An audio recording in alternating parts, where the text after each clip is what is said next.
Samantala, ilang araw bago ang April 15 deadline sa pagpa-file ng income tax return, bumisita ang aktres na si Ann Curtis sa opisina ni BIR Commissioner Kim Henares. Ang pakay niya, bigyang linaw kaya ng ahensya, saksi si Jamsi Sante.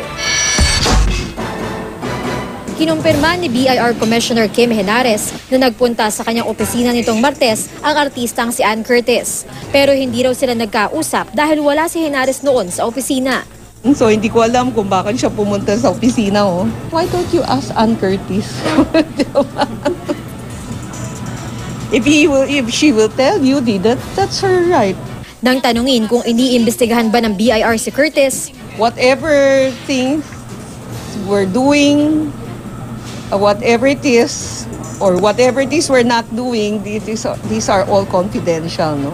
The law prohibits us from discussing it with anyone. The only time that it becomes public are cases we filed for criminal cases or cases filed against us by the taxpayer. Sinusubukan pa namin kunin ang panig ni Curtis. Ang Viva Artists Agency namang handler ng aktres, wala pa ring pahayag. Kilala ang BIR sa ilalim ni Henares sa pagiging mahigpit ukol sa pagbabayad ng buwis. Halos kada buwan nga, meron silang sinasampahan ng reklamong tax evasion, kabilang na ang ilang mga sikat na personalidad. Kanina, 4 na kumpanya ang inireklamo ng BIR dahil sa hindi umano pagbabayad ng tamang buwis. Ang First Orient Cargo Corporation, Dreamline Express Services, Genesis Car Care and Service Station at Fun Party Incorporated dahil sa hindi umano pagbabayad ng kabuuang mahigit 62 milyong pisong buwis. Kinukuha pa namin ang pahayag ng 4 na kumpanya. Pero handa rin daw namang makipagtulungan ng ahensya sa mga taxpayer. Kaya kasama nitong humarap kanina ang ilang kinatawa ng medical community na minsan nitong nakairingan dahil sa mga patalastas na sumisita sa hindi raw wastong pagbabayad ng buwis ng ilang doktor. Ayon sa BIR, pwedeng humingi ng tulong sa mga direktor nila ang mga doktor para masigurong tama ang maiahain na income tax return.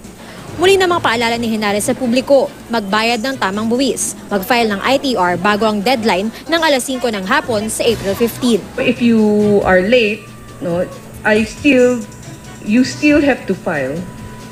Of course, you will have a surcharge of 25% and interest of 20% per annum.